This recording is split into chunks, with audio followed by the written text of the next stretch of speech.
for a statewide perspective. Fridays at 7 p.m. on WLAE.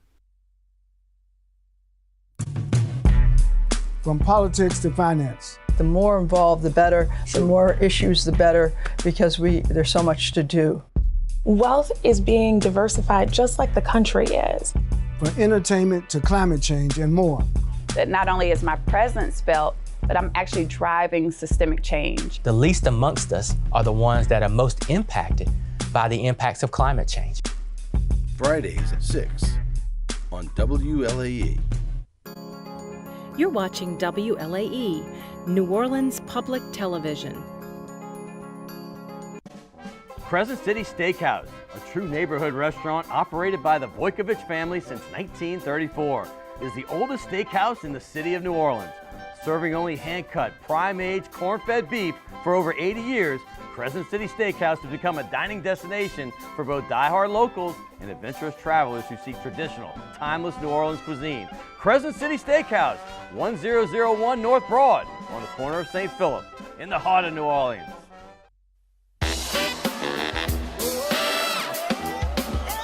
You've heard about rugby, the hard hits, the whole no pads thing, but rugby is more than that. It's this, a whole day, a whole culture. Well, the fans bring the energy, so we better bring it too. Set! Every play, every match, for the city we call home. This is rugby, and we are Nola Gold.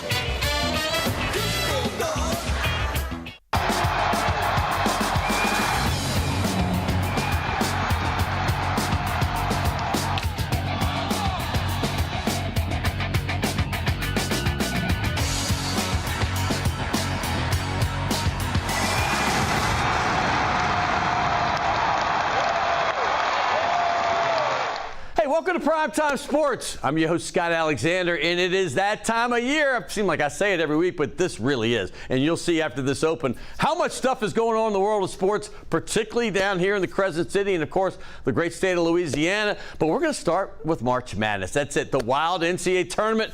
At least the first round was wild. It was nuts. A lot of losses for these high-ranked teams. Kentucky fell early on, and they got smoked by Oakland. I mean, you had some great games in there, but then it kind of started to settle down by the second round, because now if we look at these seeds, there's only one that's even a double digit. That's on the right side of the screen right there. That's NC State, who will play 2 Marquette. But man, you got 1, 5, 4, 3, 2. I mean, it's all pretty much chalk. I would say even bigger underdog than NC State is Clemson, but we'll get to them in a second. Let's talk about the SEC, though. The SEC started out hard. They were 0-3, including that Kentucky loss. It did not look good. I got all my friends sending me texts, hey, are you going to go 0-8? I said, who knows? It's not my problem. But the bottom line is they did not go 0-8.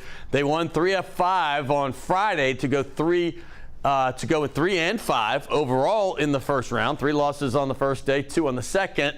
And then there you go. In the second round, you had 3 teams left: A&M, Alabama, and Tennessee. And there you see Alabama and Tennessee are the only 2 that made it through that. So the SEC is now 5-6. But man, they both had tough games to get through. A&M barely lost, but Tennessee right there barely won against Texas. Dalton Connect, man, I got to tell you this, he was not hot at all. He's the SEC Player of the Year, but he got hot when he needed to at the end. He got a big slam in there. He had 4 free throws that were clutch at the end of the game. They had to have him, and he made them. On the other end, Alabama, man, they were in a battle. Don't look at the final score, winning by 11. This game was tied late in this game, and that was a team they were playing that nobody was thinking would be there. But let me say this. The Alabama Crimson Tide came through when they needed to. They were cold a lot of this game. They only had like 12 points in the first 10 minutes. A team that's almost averaging 100. That's nuts. But they got hot when they needed to. It was a battle. It was a very defensive game, and they had some bursts of offense, but not many. So Mark Sears on the right there in that picture is a stud. Bottom line, that guy's a stud. I'm looking forward to watching those 2 teams next round. But how about this? The 4-1 seeds are all in. You usually had last year, man, there was upsets left and right. I mean, Purdue is one of those teams that got beat in the first round last year by Fairleigh Dickinson, but they rolled along with Zach Edey, the player of the year. North Carolina looked really good as well. And don't forget UConn, the prohibitive favorite in this tournament. They look good. They can beat you in a number of ways.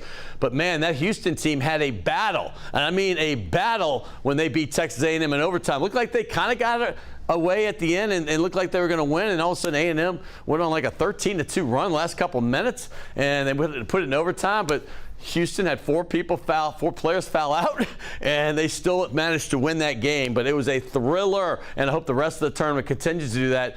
There's other teams, though, that I like. Creighton right there is a team I told you last week was my sleeper pick to win it all. Don't dog me if they lose to Tennessee next game. I just thought if you're looking for a sleeper team, that was my team. I love that Creighton-Tennessee matchup. That is going to be fun to watch. But this team right here, Clemson, I even think they're the biggest underdog they got. Even though they're a 6 seed and NC State's an 11, I thought they were probably the biggest surprise to get where they are into the Sweet 16. Congratulations to those Tigers. But Duke, by the way, Duke, don't count Duke out. They were only a 4 seed, but they look like a 1 for sure. They rolled through their first 2 games, beating everybody's darling James Madison handily from tip-off to end. That was a blowout. Nothing about it, but that guy, Jared McCain, in Fuego. He was on fire. That's right. Look at the company in the last quarter of a century that had been freshmen that scored 30 points and got 5 rebounds in a March Madness game. They're pretty good company. Zion Williamson and Tyreek Evans, one's a current Pelican and one's a former Pelican. Then you got the other 2, need no introduction. Kevin Durant, Carmelo Anthony, 2 of the greatest this game has seen in the last 25 years in the NBA, certainly. So congratulations to McCain moving forward. Going forward, how about the LSU women? They are now down to the Sweet 16. They had battles on their hands. They won their first round game. Wasn't handily. I mean, it won going away a little bit, but they had a battle on their hand in the second round, too. They were down 9 in the first half to Middle Tennessee State, but they ended up outscoring them by like 40 in the second half, and so they are going to play UCLA, as you see right there, who is the 2 seed. Remember, the LSU did the same thing last year. They beat the 2 seed. I think it might have been Virginia Tech, I believe, on a Thursday last year. This one's on a Saturday, but everybody's looking forward to the potential of Caitlin Clark up there as the 1 seed.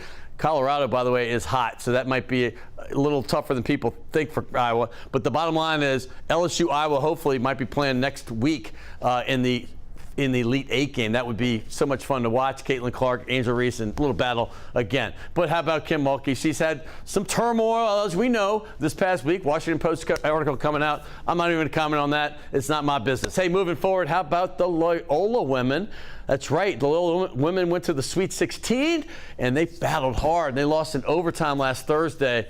Congrats to that team. That's the 13th time under head coach Kellie Kennedy they've gone to the NCAA tournament, and Sweet 16 is nothing to sniff at. That was nice. Kellie Kennedy is going to be a guest today on this show, and I cannot wait. Moving forward, Tulane's Lisa Stockton, who Kellie Kennedy coached with for 10 years at Tulane, is retiring.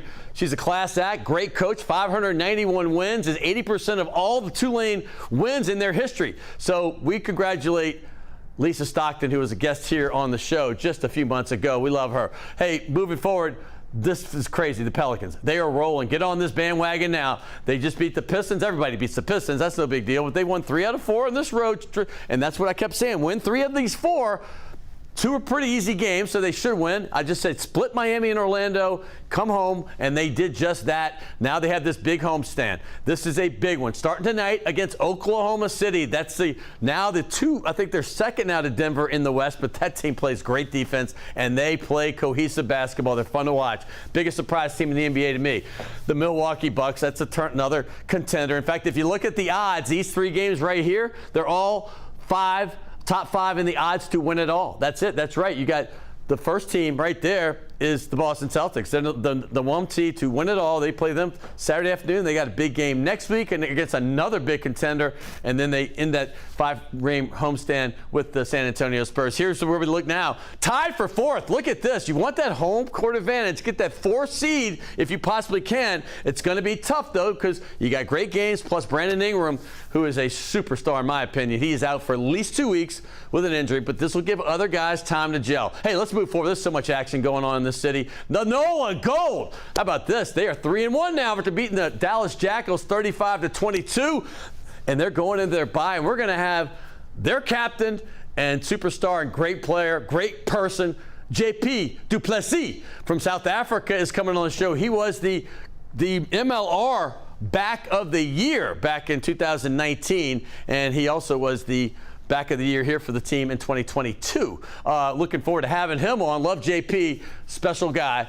Also, we're going to talk about the Louisiana Derby. What a surprise. The winner was Catching Freedom. He was probably the 8th of trainer Brad Cox's horses. If you look back in the beginning of January, if he had to pick one that would be going to the Derby, it wouldn't have been this one. But this horse is definitely going, and he's going to go, and hopefully, like last year, the Louisiana Derby winner finished 3rd in the Kentucky Derby out of 20 horses. That's amazing.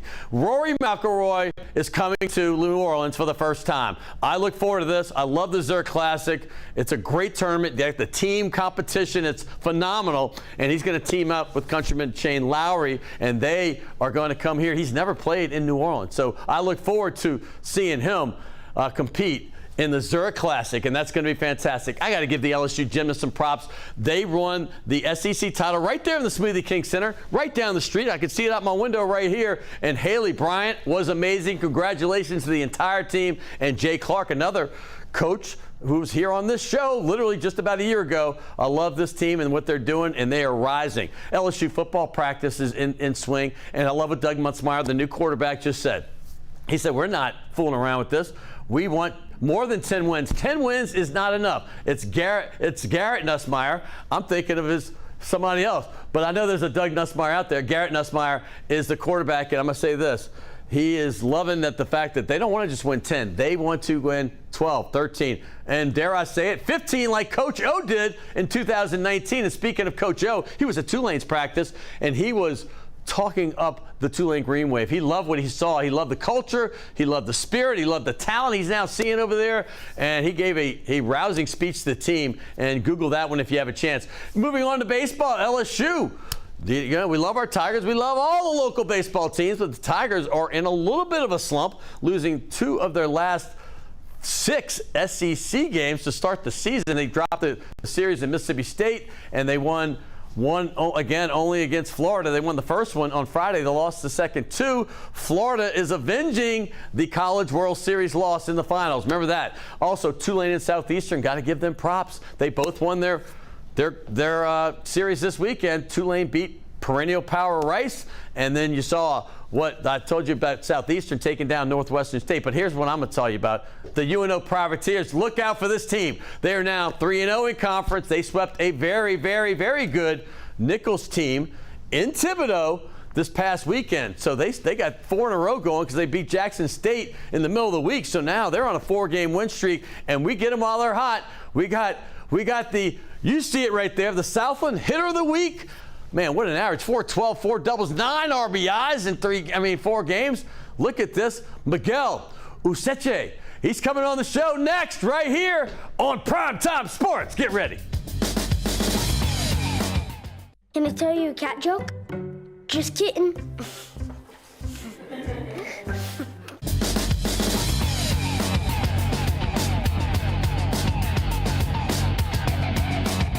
Hey, welcome back to Primetime Sports. We talked a lot about March Madness in that open, but we're going to get to some other sports, and that's what I love about this show. We explore not just basketball, not just baseball, not just football, but we're going to go all of them. We're going to go women's basketball, which I love, and everybody's got their focus on the tournament, and I'm so happy about that in the women's side as well, and also rugby. That's coming up later. But first, we are going to do some baseball. College baseball, we got the hottest guy in the state of Louisiana right now, sitting right to my left, and his name is Miguel Useche, and he is from Miami, and he's his 3rd year at UNO. He was the Southland Conference Hitter of the Week this week. They went 4-0 for the week, and he was a big part of it. Why? He handled the pitchers well as a catcher, and he also hit the ball, hitting .412 for the week with 9 RBIs in just 4 games. Miguel, Miggy, what's happening, my friend? Thanks for having me here. It's a pleasure. Man, we had the beach volleyball girls from UNO last week. I'm on a UNO rule right now. We had a bunch of Tulane and LSU in the fall. I said, we're going to branch out.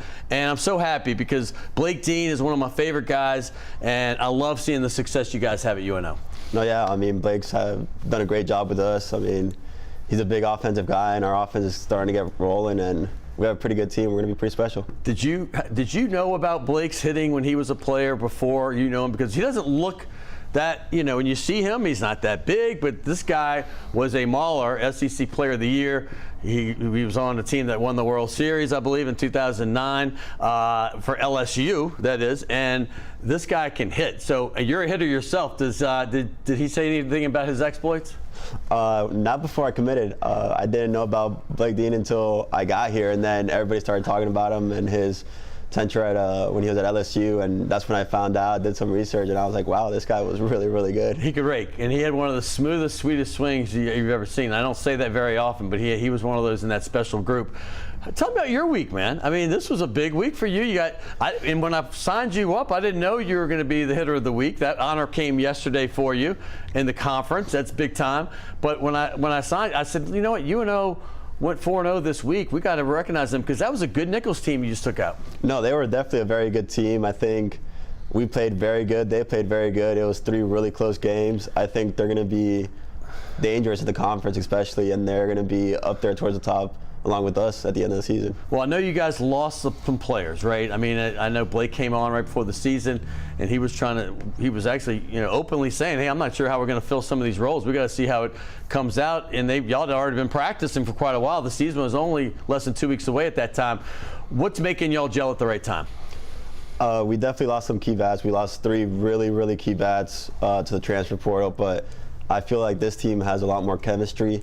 We bond and gel together way more than I feel any team that I've been a part of, at least here at UNO. Well, I'm going to say this. You came from Miami. You obviously had choices. You admitted that you were a Florida Gator fan growing up. I think you went JUCO for a year, correct? Yes, sir. And now you're a senior after 3 years in New Orleans. What made you decide to come to the New Orleans Privateers? Well, when I talked to Blake and then the former recruiting coordinator, Brett Stewart, it just felt like home when I talked to them. They gave me a great offer, couldn't resist it. I knew about New Orleans. I knew it was a crazy city, a fun city, some great food, and it just felt like home when they offered me. So you mentioned food, so I'm going to go there because I usually say it when people aren't from New Orleans, and I say it, from people that come in town, but different reason I'm going to talk to you about it, because the first thing that Coach Dean said about you, he goes, this guy's a foodie. He loves food. I mean, you obviously work it off because you're not looking like me, like who loves food and doesn't work it off. But the fact is he says you love to test restaurants out. You do a little critique on them. Tell me how you like food so much, why, and then tell me which restaurants you like the best. So being Hispanic, I guess my family just always grew me up eating well, eating mostly natural food, nothing processed, and having a lot of flavor, a lot of seasoning in it, and just eating good food. I tend to enjoy it. Around here in New Orleans, I think my favorite restaurant is probably GW Finn's. Oh my gosh. Big on that place. That's the freshest fish in town. Oh yeah. And I'm not good friends with that owner, and I'm with some others. I can tell you right now, some of the best fish I've ever had in my life. Oh, definitely. The scallop that they have there is fantastic. Right. Surprisingly, the filet mignon they serve is actually very, very good. Restaurant Revolution down the street from GW Finn's. Some of the best gumbo. Very good. Some of the best gumbo I've ever had. Oh yeah, very, very good. Barracuda, a little taco shop. Yep. On Chapatulas. Yeah. Very, very good. Look at you. Smaller, more simple, but very, very, very well done. You're getting all over town. I like it. Yeah. So, I mean, do you eat out every night? I mean, what's the story here? It's hard not to. I eat out a lot, I will say that. But if there's one thing I spend money on, is definitely food. Well, listen, you're from Venezuela. You spent the first 5 years of your life. I don't think it's any secret for anybody that knows baseball. Some of the best baseball players in the world come from that country. And the surrounding little islands. Like, I did the Braves for 14 years. Andrew Jones, one of the greatest players defensively in the history of baseball, was from Curacao, right outside Venezuela. But what makes Venezuela such a hotbed for baseball players? Honestly, I think, one, it's tropical, so you can play year-round. 2, I feel like it has to do with the culture, the music, the rhythm, all the excitement. They're very, very passionate. I mean, that's definitely the #1 sport in Venezuela, at least.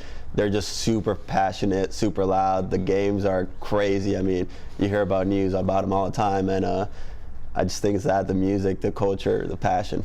When did you start playing baseball? I mean, did you start as a little kid when you were in Venezuela, or did you start when you moved to Miami? So I started right before I was 3, about 2.5 years old. My dad played a little bit of pro ball. He signed with the Expos, and he got me into it. And I've played it ever since. For you kids out there, the Expos are the Washington Nationals, and I love going to Montreal when we did games. The Braves, they were in the National League, so I went to Montreal quite a bit. I don't know if he ever made it up there, but still to be in a major league, in a franchise on a farm team, that's remarkable. What's your goals in your future? Definitely follow his footsteps. Hopefully make it to the major leagues one day. I'm going to say this. UNO's got a ton, but I'm sure you know this now, having been there for a long time. LSU, we all know about the 6 national titles, countless World Series, visits, but the first team that made it to the College World Series from this state was UNO, and I remember because my high school teammate was the shortstop for that team, and I remember the whole state was proud. 1984. Kenny Bonura was my friend, but that team was loaded with guys that played, professionally. What do they talk about when they talk about that? Because Ron Maestri was the don of obviously UNO sports in general, but particularly baseball. I mean, Ron still hangs around with us all the time. He's always at every game. He'll show up to some practices. Legend. He's a true legend. Oh yeah. Talked with him a little bit. He's an amazing guy. Has a lot of wisdom. I mean, he just loves us. He definitely loves UNO. I mean, it's also to have a legend like that. Just kind of, we're trying to carry out his legacy and still win some games for him. I mean, Blake's the legend too. I mean, listen. I mean, the guy's a playing legend. He came to UNO. They were really down when I moved back here 12 years ago. I hated to see what they had become, like 6 wins, 7 wins, 8 wins. It wasn't good. Ron came back, had been out of coaching, I want to say at least 20 years. He kind of was trying to give it stability, and he hired Blake as a hitting coach. And I remember this because it was right when I moved back in 12, and then Blake took over. Man, he's been 30 win. I mean, he's done a great job, even 40 wins sometimes. So, like, the future of UNO looks bright. And what would you give that reason for that be? I think Blake, for sure, and then the staff that he puts around us. I mean, he definitely has a good staff around us. He knows how to recruit.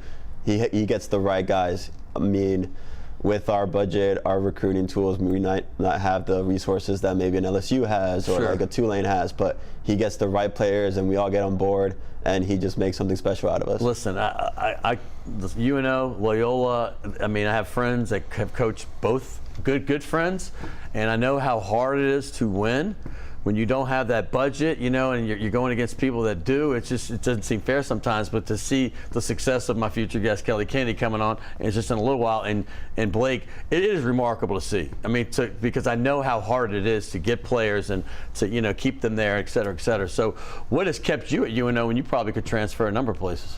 Definitely the city and Blake. I know. I mean, there's definitely times where we might have butt heads on philosophies when it comes to hitting. Talk about that. I want to hear it. No, because Blake, okay, I want to hear what you have to say about that part. I mean, we definitely have different philosophies when it comes to hittings, but at the end goal, I mean, he knows if it works for somebody, he'll let you do it. He'll let you have that freedom. So he's very open-minded, but he's very stern on this. He makes sure we're accountable to each other. We're doing what we need to do to be able to win, and but yeah, he just makes sure. That's interesting to me. I mean, I'm going to tell you why. Because I played a lot of baseball, and I like to use the leg kick, right? And when I bat, and then when I had my kids coming up and they played high school baseball, they were like, "Oh no, you can't do any of that. It's all about shifting the hips." And I'm like, so I've been teaching these kids this forever, and they were all good hitters, and then they had to change it. Is that philosophy anything what you're talking about? A little bit of that, but also just some other stuff, more in-depth mechanical stuff. Right. Well, explain that, because I'm interested in this. So I have a big uppercut in my swing, I'd say. I understand exactly what you mean. Go ahead. I think it's worked for me in the past. There's definitely times where it gets me in trouble, and then that's where I'd go to him, and then he kind of balanced me out.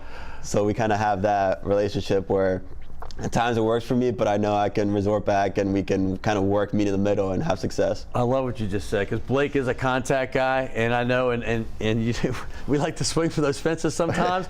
I get it completely. What made you successful as a hitter? I mean, what would you bring that to? Like, why are you such a good hitter?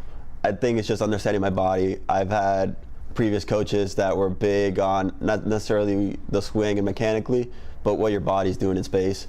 And so just really understanding what my body's doing whenever I'm swinging and trying to maximize how I use my body to generate the most adjustability, but also power. I say catcher's the hardest position, maybe in all sports, honestly, because people don't realize that you have to control. Your defense is the most important thing on the field. You're the only guy involved in every pitch of the game. If you play 9 innings, the pitcher is always getting pulled at some point, and you dictate what's happening. Okay, so how do you become such a good catcher defensively and be a good hitter? Because you see so many times it's a rare combination when you have both. Piazza, phenomenal hitter, not a great catcher, right? But you've had some that have been able to do both, like in the old days of Johnny Bench. These days there's been others like that. How do you put the two together? Because you have to focus so much on the defense, because the biggest part of your game is making sure that pitcher's feeling good, right? And pitching well. And then you also can hit. What do you test that to? I think it's mostly actually separating the two. No matter what you do defensively that day or what you do offensively that day, you still have to do the other part. So if I have a bad day offensively, I need to make sure I'm there defensively for the pitcher to make sure I give my team the best chance to win.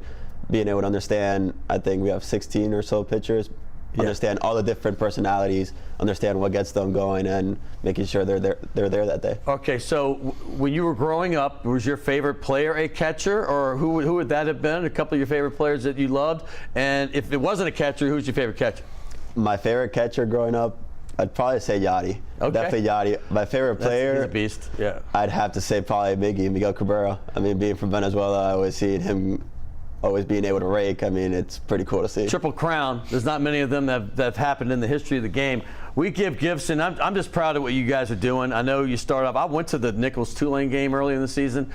Tulane won that game in a close one, but Nichols is a good baseball team. So when I saw that y'all swept them, I was like, wow, in Thibodaux? That's not easy to do. And I'm giving you props, your team props. This is task performance, and I'm going to say this. I started wearing this when I first moved back a dozen years ago, and I have not put it down. And that happens to be my favorite color. That's the gunmetal. Enjoy that. And we're going to let you go. There's a restaurant you haven't tried, and I want you to tell me and call me when you're done, because this is one of my favorite restaurants, Shays de la Shays on Maple Street uptown. So you're going to have to go in Tulane area. You're going to go in enemy territory, but it's right there between Broadway and Carrollton uptown. Miguel Useche. All right, thank you. I appreciate it. Thank you for coming, and congratulations on the rest of the season. I know you play Southern tonight. This show is obviously being taped during the day. He'll be playing baseball when it airs, but we'll get you a copy of it, all right? All right, that's Miguel Useche. Hey, we're going to come back. We got a couple great ones. I'm not sure what order we're going to do because we got a little late in taping, but we have Kellie Kennedy, the head coach from the Loyola Wolfpack. That's right. They went to, I believe, their 13 conference tournament, NCAA tournaments, and she'll correct me if I'm wrong there. And then guys that I know well, Carl Meyer's there. I'm not sure he's going to come on the set, but JP Plessis, his former teammate from South Africa, and right here for the NOLA Gold. They're coming up next. All that on Primetime Sports. Max Durbus Realtors has been providing commercial and industrial real estate services to its clients for nearly 100 years. Since 1934, Max Durbus has been locally owned and operated throughout the greater New Orleans area, including the North Shore, Hammond, and even the Mississippi Gulf Coast and beyond. We focus on your commercial real estate needs so you don't have to. More information is available at 504-733-4555.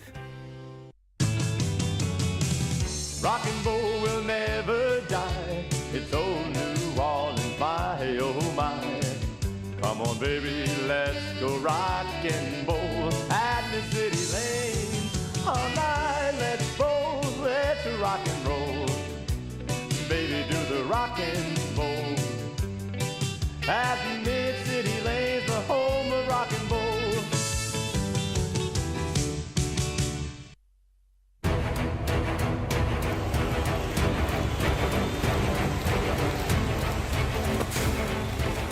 This is New Orleans. You've been to games. You've seen the hard hits, felt the ground shake. You've heard the fans erupt, and you've watched the team answer. You've seen sports in the city, but until you see NOLA Gold, you ain't seen a thing.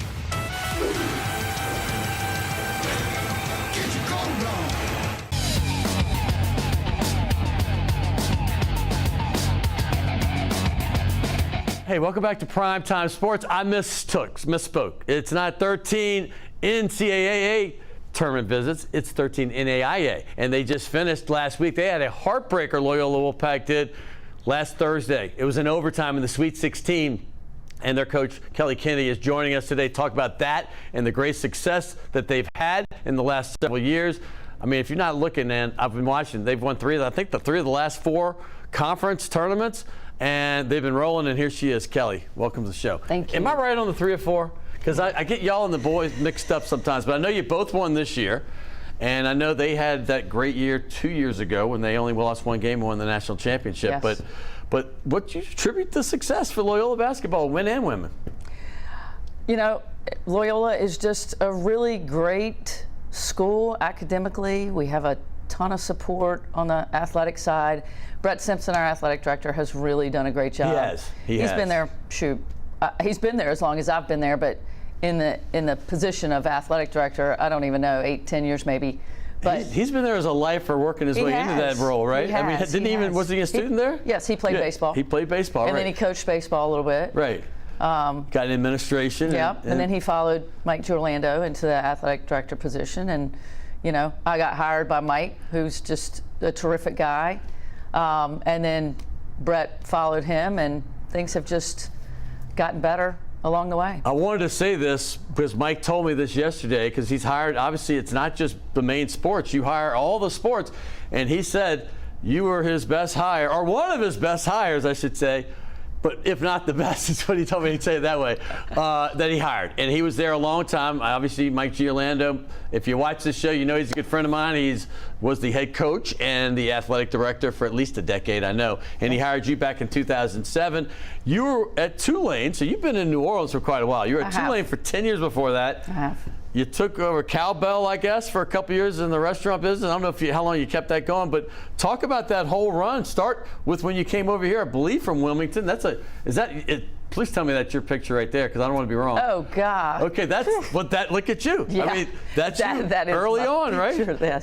Yes. So you've been here. I guess this would be now almost 30 years. I mean, is it that long? Yeah. It's 10 years at Tulane and 2 out, and then. They're telling me this is 16 at Loyola. For some reason, I was thinking 17, but, you know, do the math.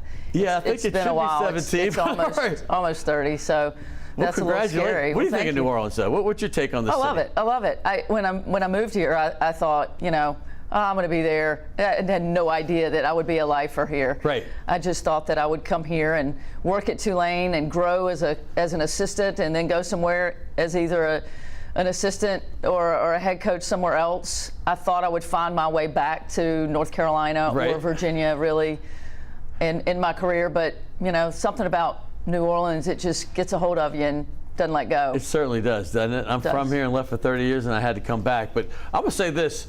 You were at North Carolina during a prime time, still a prime time. They're a great basketball program, men and women. But Michael Jordan had just left 2 years before. Yep. When you got to Chapel Hill in '86 and '82, right, the building right behind you, he won the national championship as a freshman. My favorite player on that team was James Worthy. Always been a Worthy fan. Obviously, Jordan took off. This little freshman at that time took off to heights unknown. But the fact is, you're from a basketball mecca, a hotbed, and you played basketball there, correct? Yes. And talk about that era, though, in the 80s of playing in North Carolina and Chapel Hill. I mean, that's something else. Oh, it was just a terrific experience. I can't imagine doing anything different than what I did. You know, I mean, you can't not be a Michael Jordan fan, right? I mean, you must be when you're from North Carolina, you are in high school or middle school. During the ACC tournament, you're not doing schoolwork. No, you're not. You're watching games. Let's be honest. I mean, right. And that is just the nature of ACC who we are, what we do. It's a basketball state. Unlike, you know, down here, I find it to be more football with the SEC teams. You find it correctly. Mm-hmm. That's what it is. But I'm a basketball guy, so I appreciate the state of North Carolina. Yeah, being from North Carolina and you know, having that experience at Carolina was just something else. I mean, Michael Jordan would come and work our basketball camps in the summer. Oh my goodness! It was like it was just awesome. It really was. And you talking about when you were in college and stuff, yes, when I was in college. And that's the '88. I like to call that the '88-ish Jordan, when he was averaging 35 a game, but they weren't necessarily going to the finals yet. They were working their way through the Pistons and the Celtics and all that, and then they got there. But that era of basketball down there. I just think about because I was going to go to college. I love it. I've been a Carolina fan unabashedly since '77. I hate to admit that when they lost to Marquette in the finals in the Omni, and then being here in '82 watching that. I went to the '93 championship in the same building. '05 went to that. They lost in '08 in San Antonio. But I love the Tar Heels, and I love talking to people from that area. You got 3 of them in the Sweet 16 in men's right now from that state. I mean, Duke, UNC, and NC State, who's a sleeper. Wake Forest has been far in the tournament, so there's basketball everywhere in that state. But on the women's side, has it been the same? It is growing into that. Okay. It has not always been that. Now, Carolina has been up and down. They actually won the national championship in '94. Yeah, I remember that. Yeah. 4 years after I was gone. I think they did it here at the arena. I'm not positive because I was living in Atlanta by that time, so I'm not positive. I was there. Yeah. But yeah, so they were good for a while then, and then, when I was playing in the ACC, Dawn Staley was playing at the University of Virginia. Virginia. And they were so good. Yes. You played against her? I did. She's a stud. She was a stud. As a coach as well. And she's still a stud. Right, exactly. She just continues to be a stud. Right. But now, the ACC is, I think, in the women's game, one of the, if not the toughest leagues in the country. Right. In the country. You got Louisville, and you've got Notre Dame. Oh, yeah. You got North Carolina. Oh, Duke has made it to the Sweet 16. Yeah. They're just so good from top to bottom. Very, very tough league. Speaking of the women's game, how, as a coach for years, I mean, you've coached at least 3 decades. I know you're UNC Wilmington, too, correct? After yes, that? and the University of Richmond. And Richmond. Okay, the Spiders and Seahawks. There we go. Yes. All right. So, Tulane's former baseball coach, Rick Jones, is he's down there. He's always giving me updates on Wilmington, W, yeah. Yes. And I have friends from Wrightsville Beach, so I know the area a little bit. Beautiful area. But women's basketball, I love seeing it. I mentioned this in my open, coming into the spotlight, like it should. It's great basketball. It's never been better. I remember seeing Dinah Taurasi. I used to produce games. I still do with Tim Brando. But Dinah Taurasi, when she was a freshman, I was like, oh my goodness, this is the first person I said, this girl can play and shoot. I mean, there's many great players, but this one I said she could play against the boys and compete easily. Yeah. And now, of course, what we're seeing with girls like Caitlin, who's like the Pistol Pete. I mean, I'm not saying she's a showgirl like he is, but she can shoot. The women's game is being watched. I tuned into both the games last night. I couldn't wait to watch while I was working on this show. But as a women's coach in a women's game, I want you to say your opinion on how happy are you that it's become like this where it's must-watch TV? Oh, I mean, it is just unbelievable. It's unbelievable how far it's come since the days when I was a player. Back then, I didn't have the opportunity to watch other players on TV. Right. It wasn't this thing that, I'm going to dream to be Caitlin Clark. That didn't happen. You had dreams to go play places, and if you were lucky enough to go see people play in person, you had those dreams and ideas. But these days, you can turn on the TV at any point in time. The fact that Iowa, and I don't even know who they played, but could draw a crowd of 56,000 people. Is that crazy? To come and see them play. It was unbelievable. It's just amazing to me. And it's just thrilling to be in the game and be part of They played that West process. Virginia last night, and it was a dogfight. It was a dogfight. It's not just the top ones. There's always UConn, Tennessee, back in the day, Louisiana. Now you don't know. You don't. You don't really know, and that's exciting. And, you were at Tulane, and I want to talk real quick because obviously Lisa just retired. And she spent 30 years here. You were here for 10 of those. Yes. Talk about her and what she's meant for your career. Oh, Lisa is, I'm proud to be able to call her a friend, and she's probably my biggest mentor, having worked for her for 10 years at Tulane, just coming in there as a very young coach, very green, not knowing all the ins and outs, and just learning from her how to do things the right way, how to, value the right things. I think that she has 100% graduation rate from Tulane for the kids that finish their career. I mean, wow.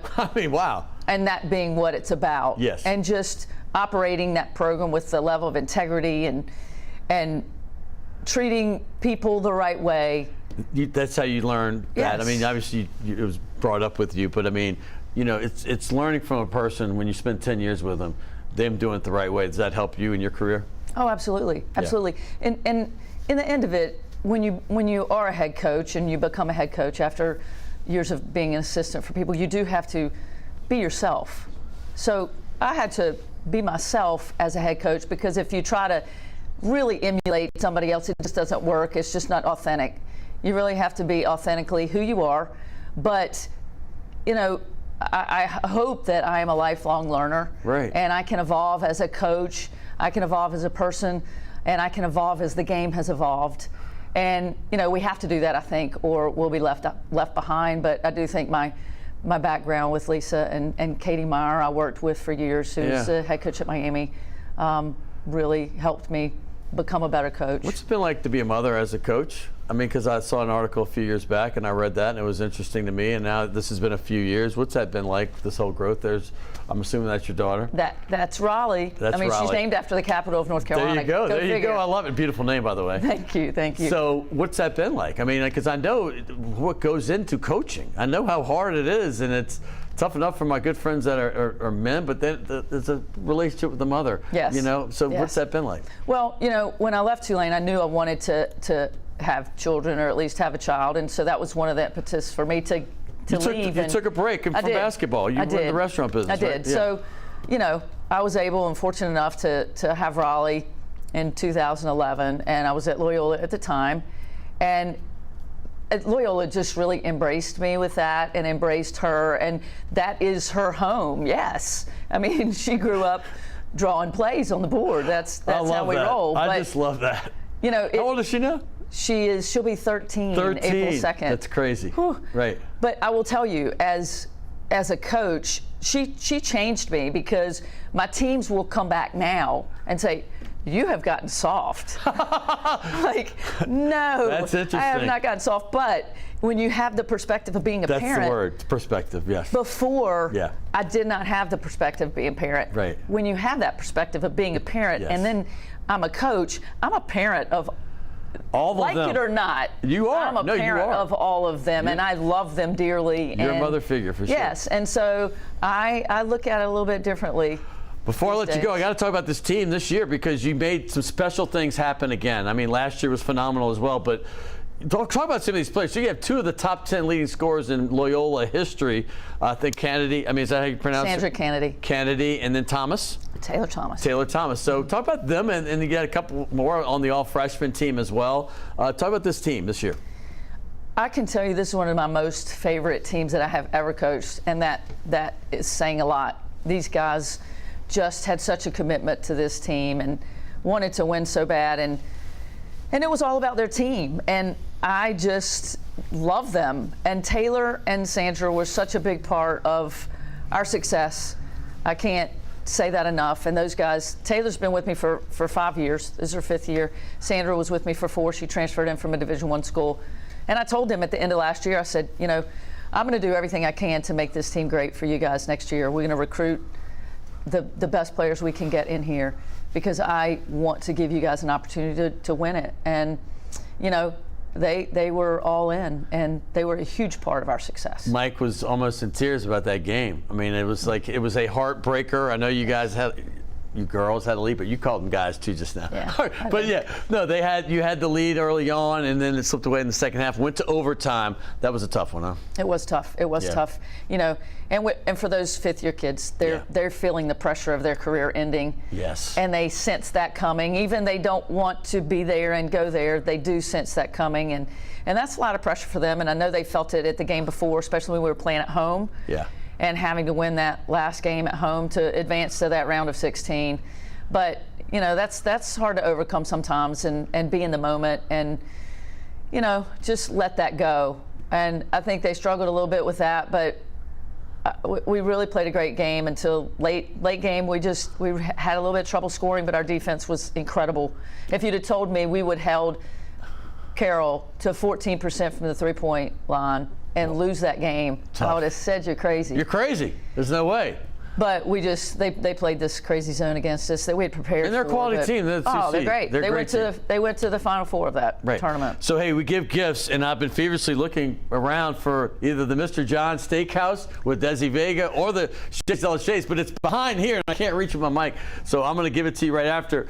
But this is Task Performance. Awesome. Thank you. I don't know if do you wear any of that? I do. Oh, you do wear it. Okay. I do. I love their stuff. Kelly, keep up the great work. I appreciate it. And I will Thank give you so that much gift for having certificate. me. Absolutely. I loved having you. We're going to get you on one of these balls too. It might be a Saints ball if you don't mind. That's okay. But we're getting you on the ball. Kellie Kennedy, that season ended last week, but man, what a great career she's had. Whether it be 16 or 17 years coaching Loyola, we're not positive, but regardless, it's been great. And we're going to move forward to a sport that I fell in love with 5 years ago. I love rugby. Didn't know a thing about it. I started calling the games on TV. I fell in love with the guys, the camaraderie, the athleticism, and just the teamwork of this sport. And we're going to have one of their best. Nola Gold, this guy's from South Africa. He can play anywhere he wants in the world, but he wanted to come to the United States. First started out in San Diego. Now he's been in New Orleans for 4 seasons, and he's coming up next. JP du Plessis right here on Primetime.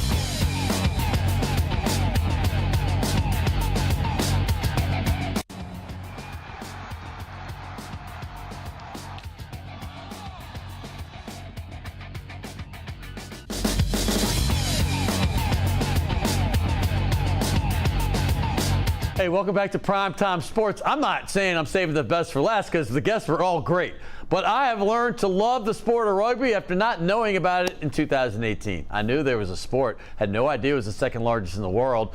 I didn't know it was fanatical around the world. Soccer, obviously, number one. You know, some people, I don't know about cricket. I've never played that. I've never heard that's big around the world, too. But rugby is huge. And the Rugby World Cup is one of the most watched events in the world after the Olympics and the Soccer World Cup. It's third, before the Super Bowl. And we have a guy from South Africa. We've had a lot of Nola Gold over the years because Ryan Fitzgerald has been the general manager since they got the franchise in 17. The league started in 18. He's been there ever since. He was just on the show. But when they brought in JP du Plessis to this team after he played 3 years in San Diego, that's when I knew things were starting to really pick up. They had Carl Meyer coming in from South Africa right before that. And when you bring in these two together, but here he is right here. The back of the year in the MLR back in 2019. Yeah. Yeah, and now you've been here 4 years in New Orleans. Like I said, I was lucky to get that. You said off camera you were lucky because Tristan, y'all were both equal, just different type players. Another right. South African, though. Yeah, another South African, exactly. Shows you rugby. It's massive in South Africa. So, how you doing, man? I'm very well. Thank you for having me, Scott. I love having your commercial on the show. I mean, you're such a good spokesman for the team. I appreciate that. Cam has a new one. I want to get that. I think Harley is on one of the commercials we've been running. But you represent the city and the team so well. And when you moved to New Orleans from San Diego, I got to ask that to start with because you're the back of the year. San Diego had a ton of success in the league. What made the switch happen for you? I've never even asked you that personally. So the thing at that point, I think it was, I think it was just time for my family and I to make a bit of a change. There was, a lot of stuff that actually that went on a little bit, that's that. That's the commercial. There you go, William Wagner's pack. No, but you came to New Orleans. But anyway, so long story short, I spoke to Ryan Fitzgerald, and Fitzy. So he was like, "Listen, buddy, we need you over here." He's the best, man. Yeah, exactly. He really is. Long story short, I ended up signing a 4-year contract with Nola Gold. One of my best decisions, by the way. And then didn't you extend to 26? I just extended it now, yeah. You just extended to 26. There you go. We have it. As we say it, that's my producer right there. And look at that mean mug you got. I never see that face except on the only field. A mother can love that face, to be honest. But I'm going to say this, man. What is your take about this city after 4 years? I just want your honest opinion. Because we have our warts. We know that. But we have so much other things that kind of overshadow those. To be honest with you, Scott, I just heard Kellie on the previously say that she came to New Orleans not thinking she's going to stay for long. Right. And when I spoke to Ryan about coming here, I said 4 years is a long time. I don't know if I'll be making 4 years. I'm coming from San Diego Beach, all this stuff. Right. Exactly. And I'll never forget. He said to me, "Listen, he came over only planning to stay. I think it was 6 months. I think he said at the time, and he's still here. And this is now many years later, right? Many years. Yeah. Something about New Orleans is just special. raising my family here. We actually just bought a home in Mandeville. And this is New Orleans Magazine, by the way. You had an article in New Orleans Magazine. I'm like, this guy's made it in this town, because they only represent people that that know they love the city. Yeah. So yeah, look, to be honest, for us, we are really blessed to be here. I'm privileged to be here. We love the city. We love. We just bought a home in Mandeville, moved our family over there. Kids are in school. They're happy. So what's not to love about this city? I love that, man. And you're going to even be loved more when you say stuff like that. People from New Orleans, they love their city. We can talk bad about it, but we don't want anybody else. And when you love it like we do, that's one of my favorite shots, by the way, JP. Oh, yeah. That really is. The look, the neck strain, the determination. I mean, when you're out there, you can see you're one guy that gives it his all, and I know the whole team does, and the whole league. But man, you wear it on your face. You could say you want to win as bad as anyone. Is that correct? Yeah, absolutely. Look, I think I've got a massive passion for the game, a big love for the game, and also combine that with the love for the team. There's no other way than for me to pitch up every game and just give it 100%. Every game, the way I see it, every game I play might be my last game. I never know. You're right. So that's the way I play. You've been in the league from the beginning. Yeah. I mean, from the beginning. The league began in 18. I said Ryan got hired in 17 because they were getting ready for, they were going to be one of the first inaugural teams in the league, correct, right? Yes. So you've seen it. You've seen it come now. This is, the 7th year of the league, correct? Sure. And Yeah, you're absolutely. 4th in New Orleans. Talk about that perspective as a South African that moved here.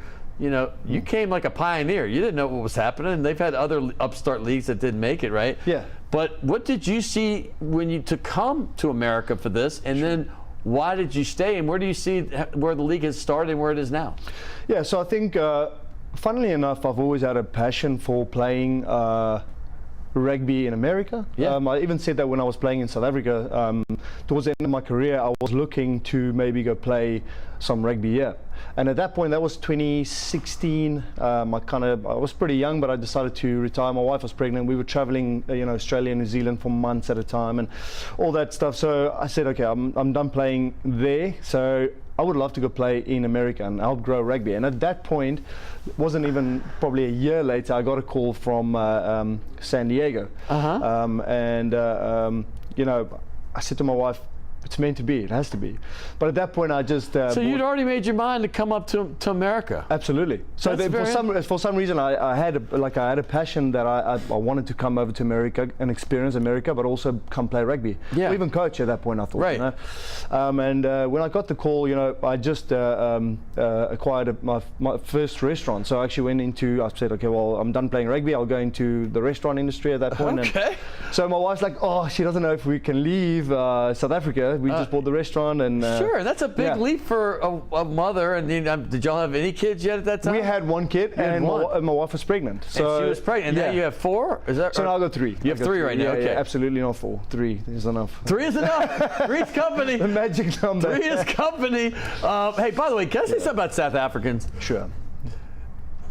Is there a bad one in the bunch? Because everyone I know is such a great guy. Carl Meyer, Tristan Blewett, JP Eloff, JP du Plessis. Yeah. I mean, and everyone else I've met, you're just great guys. Why is that? Oh, I appreciate that. Look, I think our culture is pretty, I guess, strict and very traditional by the way that we're raised. And I think that's got a lot to do with how we become as adults, and how we, as a kid, our father or our mother or whatever, they'd be like rules and be very. It makes sense though. No, y'all also respectful and you care about others and you put others before yourselves. And I appreciate that now, looking back and raising my kids. So, right. But thank you for that anyway. I mean that from the bottom of my heart, and I say it all the time to other people. There you are in the community right there.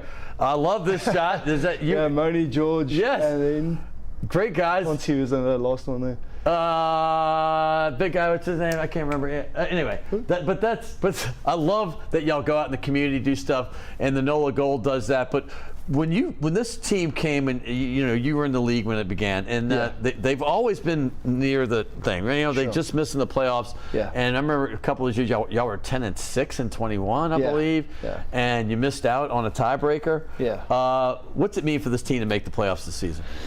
It's massive for us. You know, we've set our goals this season. We obviously know our goal is to make the playoffs and then go as far as we can, even win it. So, but again, that's not what drives us. What drives us is the next game. You know, the next training session is to really be the best in our next match, and that will accumulate to playoffs and all these things. So even though that's our goal, that's not what we focused on at the moment. So this is a bye week right now. Yeah. Okay. Yeah. So you're 3-1. Sure. Great start. I watched all 4 games. I watched the one that you lost. That was a tough one, man. You played the defending champion New England Free Jacks. You're up 14-0. Yeah. And then that one slipped away. Sure. But no shame in that game. You got a point because you lost within 1. Yeah. And the point system means everything in this. So. Sure. I mean, when you go from this bye week and you have that big game coming up against Chicago, correct? Yeah. Let's talk about packing the Shrine, the gold mine on airline. Yeah. So what can we do to get the fans in? Because I'm going to say this, if you've been to a rugby game, you're coming back. Yeah. It's a fact. Absolutely. And I went to the opener and I had such a great time again. I saw you you were down the road in a suite because you couldn't play in that game, and I know it was killing you. Yeah. And old King Creole was all upset and bummed out. Is that still the mascot? That is, absolutely. Okay. I mean, I'm hoping we're not throwing an old mascot. But the fact is, I don't remember seeing him at the game though. He's a legend. He is a legend. Yeah. But the fact is like when you go into this game and now you got the momentum. You won one of those 2 road games. You know, I hate to say, but the mindset is at least let's split on the road. You want to win your home ones, but now you're coming in with the momentum. You got the bye week to rest. Yeah. I mean, talk about that game in 2 weeks on April 6th, right? Yeah. So you mentioned the bye week, and I think for us, it couldn't have come at a better time to recharge our bodies. I mean, it's been a pre-season, 2 warm-up games, 4 games in a row, and that all accumulates on the body. So this has come at a perfect time for us to reset the bodies, and we're all going away. We're still training by ourselves or as a team, guys that are around in town and whatever, and still staying active. But I think this has been really good for us, and in the back of our minds, we're not losing sight of next weekend against Chicago. It's a very big game for us, and Chicago's a very good team. I think they've been pretty unlucky with some of their results. Right. Hasn't come their way all the time. But they're a very good team. Hey, the Nola Gola knows all about some unlucky results. Exactly. In the past. So we're not going to. We're not feeling too bad for him. All right. Hey, but bottom line is, you've seen 3 different coaches on this team since you've been here. Yeah. Nate was the winningest coach when he left, and in the first year. Sure. Then you had Kane Thompson last year, and is it Corey Brown? Corey Brown. Yeah. Corey Brown is the new coach this season. Yeah. Talk about that transition between the 3. I think Corey Brown brings a ton of experience to the team. His presence that he brings as well is very calm. He brings a lot of clarity within the team, and he's that kind of that calm authority, which is very important in a team. So I think he's been a massive addition to the team this year. Sure. And also his style of play, I think, is extremely appealing for the players, and the results come. So that's good. When you look at the if I'm sitting here and you're looking at the audience saying why they should come to see the rugby team and what makes it fun and special, sure, what would you say? Oh, people are coming. That's the longer the seasons go on, more people are coming, because as you say, once they watch it, you're noticing it around the country. Absolutely. Okay. I love it. And the nice thing is, as you say, once people watch the game and experience it, they might not necessarily always understand the rules, but they watch the game and it's so entertaining that people keep coming back. So look, I can say this: it's extremely entertaining. It's family friendly. Bring the kids play around there. Plus, I mean, it's full contact, massive hits. It's really entertaining in that sense. So it's big time. So it's really. I'm gonna bring your fellow South African Carl Meyer. Come on over here, Carl. You're gonna stand behind him. Just stand behind him, because this is legend. He played only like 4 years, 3.5 years with the goal, but he's a legend too. Yeah. Just like JP's now a legend, but Carl Meyer and Carl's so great. We're gonna give them both gift certificates or gift cards from Desi Vega's Mr. John's Steakhouse. That's right. We got one for each of you guys. I appreciate I don't know where I put the other one. There's that one for you. Thank you so much. I appreciate it, Scott. No, I'm not done with you. Because you get hungry. Yeah, there you go. This is the one I'm giving to him. I gave it to Hey, Desi, Carl Meyer's a legend. This guy's going to be the #1 kicker in the NFL in 2 years. Yeah. He won a title. He left the goal to pursue his dream. They call him the leg in rugby. That means you got a big leg to boot, and he's going to become a field goal kicker, maybe a punter, maybe both. But he's not going to be Russell Erksleben, who was a first-round pick for the Saints and did both and was a bust. This guy's going to be great. You want to tie it up in the Arena Football League? Bring your head down a little bit. Bring it down, Carl. There you go. There you go. There you go. You can give that another shot now. Yeah. But I'm also going to give you Shays Della Shays. So you not only have Mr. John's. Okay. Go with Carl to that one, okay? Okay, sure. Steakhouse, you know. Thank you so much, yeah. And then take your wife to Shays Della Shays. Thank you so much. And we get, team it up. I appreciate that, buddy. Thank you so much. We love you. Hey, also, by the way, Task Performance. Carl, you can hand me one of those. Just hand me one. Any of them. I'll change the size. And well, this is a large. We're gonna give you a large and extra large because we got the legend. Now he says he likes them tight. Yeah. Well, Cam Dolan got a large. Cam Dolan's like 6'6". Cam's got a large. Of course he does. Yeah. I know. And I'm like, oh my God, Cam, I was gonna get you double X. I didn't know you were that. No, but here, I love what you guys are doing. Thank you so much, and Scott. continue it. Thank you I appreciate so much. I got to get off there. Thank you for having us. Come on, support this team, please. Carl Meyer, thank you as well. Hey, they play April 6th at 3 p.m. at the Shrine Airline, now the Goldmine Airline. I got to run now because I'm running out of time, but I want to thank everybody in the control room and, of course, Jim and Ron. We'll see you next week right here on Primetime Sports.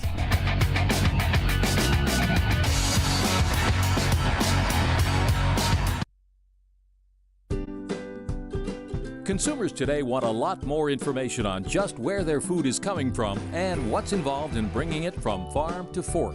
America's Heartland gives urban viewers an inside look at modern agriculture. Your chance to meet the men and women on farms and ranches who play an essential role in delivering food, fuel, and fiber to our nation and the world. Real people, real stories on America's Heartland. Saturdays at 5 a.m. on WLAE. At the University of Holy Cross, we offer bachelor's, graduate, and doctoral programs, but we specialize in the most important subject of all, you. Registration is going on now. The University of Holy Cross, right here in New Orleans. Do good, do well. Hi, I'm David Holland, a certified financial planner practitioner and the host of Plan Stronger TV. On this show, we feature interesting guests and a wide array of financial topics that I think you'll find very relevant to you. Whether you are retired or still looking to retire, we'll be breaking things down and speaking in plain English.